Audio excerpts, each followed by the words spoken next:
Hello guys, आप सभी की प्रिपरेशन कैसे चल रही? तो पिछले कुछ दिनों से मैं चैप्टर्स में चैप्टर्स में करवा रही थी, ठीक है।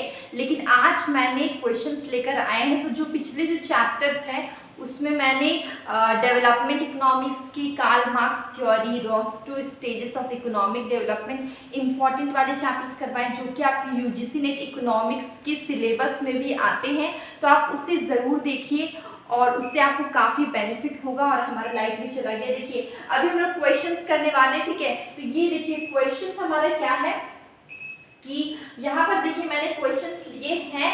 जैसे इकोनॉमिक्स से क्वेश्चंस आते हैं, आपकी जनरल नॉलेज से भी क्वेश्चंस आ जाते हैं, कुछ करंट अफेयर्स से भी आ जाते हैं। तो हम लोग सारे क्वेश्चंस करेंगे। देखिए ये क्वेश्चन आप देख लीजिए, यहाँ पर ये जो क्वेश्चन है ये आपका क्या है, आपका करंट अफेयर, आपका जनरल नॉलेज, आपको सब चीज से अवेयर रहना, सब किसी से भी क्वेश्चन आ सकते हैं। तो देखिए क्वेश्चन क्या है, which of the following is not a scheme for the upliftment of women in India, ठीक है। तो इसमें से कौन सा स्कीम है जो वुमेन की अपलिफ्टमेंट के लिए नहीं है, ठीक है। अगर हम बात करें बेटी बचाओ बेटी पढ़ाओ, फर्स्ट ऑप्शन, ठीक है, 2015 में आया।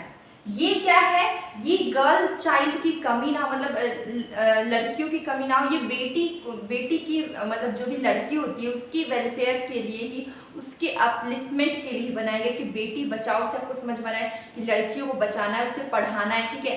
तो ये क्या है, ये गर्ल्स के लिए, वुमेन्स के लिए, ठीक है। सेकेंड है सुकन्या समृद्धि योजना। सुकन्या समृद्धि योजना क्या है कि जब किसी के घर में बेटी होती है तो उसकी जो गर्ल चाइल्ड है, उसके जो फादर होंगे, उसके जो पिता होंगे, वो उस लड़के के नाम से एक अकाउंट खोलेंगे और उसमें जो पैसे होंगे उसमें उनको अच्छा खासा इंटरेस्ट मिलेगा, ठीक है।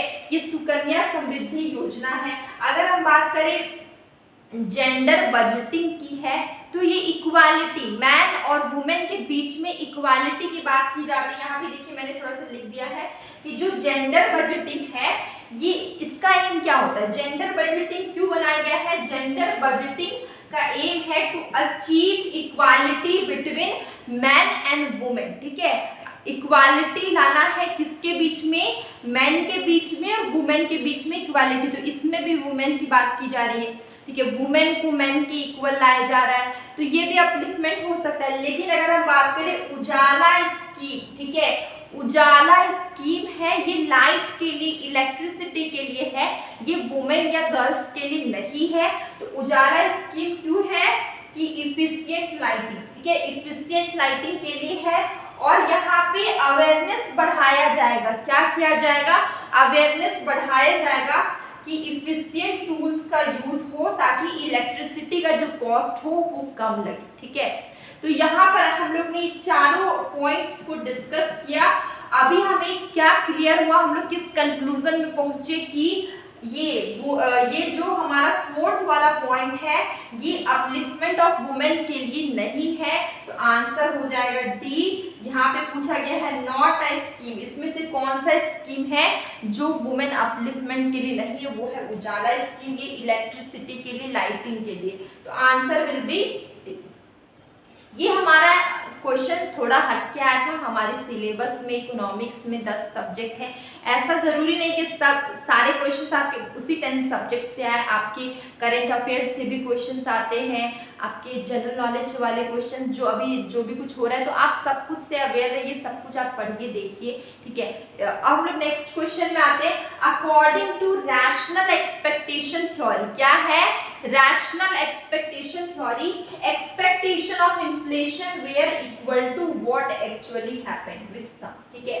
यहाँ पर देखिए अगर हम बात करें रैशनल एक्सपेक्टेशन थ्योरी में, तो आपको क्या लगता है कि क्या होना चाहिए, छोटा मोटा गलती हो जाता है, माइनर एरर, ठीक है, या फिर मेजर एरर, या टेम्पोररी एरर, या परमानेंट एरर। तो जब भी कोई मिस्टेक होता है या एरर होता है वो परमानेंट नहीं होता है, ठीक है, वो क्या होता है, टेम्पोररी होता है। वो कुछ टाइम के बाद क्या होगा, वो ठीक हो जाएगा, उसे सुधार दिया जाएगा, तो वो क्या होता है, टेम्पोररी होता है। और जो मिस्टेक होता है किसी भी चीज़ में वो क्या होता है, माइनर होता है, छोटा मोटा मिस्टेक, कोई बहुत बड़ा मेजर एरर नहीं होता है, माइनर एरर होता है। तो आंसर क्या होगा, फर्स्ट आपका माइनर एरर और दूसरा होगा टेम्पोररी एरर, जो भी एरर होता है वो क्या होता है, टेम्पोररी होता है, परमानेंट नहीं होता, टेम्पोररी होता है। तो answer will be 1 and 3, answer will be 1 and 3। Question है the derivative of a constant, ठीक है। तो कांस्टेंट का डेरिवेटिव क्या होता है, 1 होता है, 0, इन्फिनिटी या इनडिटरमिनेट, ठीक है। तो जैसे कि 2x + 3, ठीक है, ये आपका डेरिवेटिव, अगर आप इसको डिफरेंशिएट करेंगे dy/dx, ठीक है, d/dx 2x प्लस, तो 2 का इसका डिफरेंशिएशन क्या आएगा, 2 आएगा, और इसका डिफरेंशिएशन क्या आएगा, 0 आएगा, ठीक है। तो देखिए यहाँ पे क्या है, हम लोग देख पा रहे हैं ये जो कांस्टेंट है इसका डिफरेंशिएशन क्या आ रहा है, 0 आ रहा है, ठीक है। तो कांस्टेंट का डेरिवेटिव क्या होता है, 0 होता है, इसलिए आंसर हो जाएगा बी 0, कि आंसर क्या होगा, बी होगा 0। जब भी कांस्टेंट होगा आप कुछ भी ले सकते हैं, जैसे कि 4x + 5, ठीक है। तो ये देखिए इसका डेरिवेटिव 4 आएगा और इसका आएगा 0, ठीक है। कांस्टेंट का डेरिवेटिव क्या होता है, 0 होता है, तो इसका डेरिवेटिव क्या आएगा, 0 आएगा, ठीक है। तो आंसर विल बी बी 0, ठीक है। ये बहुत सिंपल क्वेश्चन था, लेकिन लोग सिंपल क्वेश्चन में ही अटक जाते। नेक्स्ट क्वेश्चन है which of the following statement is correct, ठीक है। यहाँ पर question adverse selection is a problem that arise due to hidden action, ठीक है। यहाँ पे आपको क्वेश्चन क्या है कि एडवर्स सिलेक्शन, ठीक है। एडवर्स सिलेक्शन मतलब क्या होता है, दो चीजें होती है, एक होता है एडवर्स सिलेक्शन, ठीक है। एडवर्स सिलेक्शन मतलब कि आपने गलत चीज का सिलेक्शन कर लिया है, तो ये क्या होगा, सेल के टाइम में होगा, at the point of sale, ठीक है। ये सेल के टाइम पे होता है एडवर्स सिलेक्शन। और अगर हम लोग बात करें मोरल हजार्ड होता है सेल के बाद होता है मोरल हजार्ड, और एडवर्स सिलेक्शन होता है at the time of sale, ठीक है। तो ये क्या है adverse selection, adverse selection is a problem that arise due to hidden action, ठीक है। एडवर्स सिलेक्शन हिडन एक्शन से नहीं होगा, ठीक है, क्योंकि ये सिलेक्शन के टाइम का eight the time of selection है, ठीक है।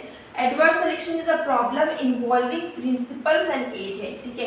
एडवर्स सिलेक्शन प्रॉब्लम है जो प्रिंसिपल एंड एजेंट, ये भी नहीं होगा। Moral hazard is a problem that arises due to hidden qualities, quality के कारण मोरल हजार्ड नहीं होता है।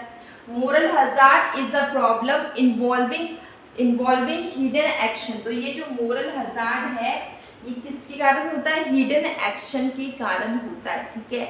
कि आपने जो बोला आपने वो नहीं किया, आपने बाद में कुछ और कर लिया, ठीक है। बाद में आप कुछ ऐसा रूल के अगेंस्ट कर जाएंगे, आपका जो एक्शन होगा वो आप बाद में कुछ और कर लेंगे। तो देखिए यहाँ पे अगर हम बात करें मोरल हजार्ड, तो ये हिडन एक्शन के कारण होता है, आपने कुछ छुपा के कुछ ऐसा गलत एक्टिविटी कर लिया, ठीक है। तो मोरल हजार्ड क्यों होता है, हिडन एक्शन के कारण होता है। तो answer will B D, hidden action, ठीक है।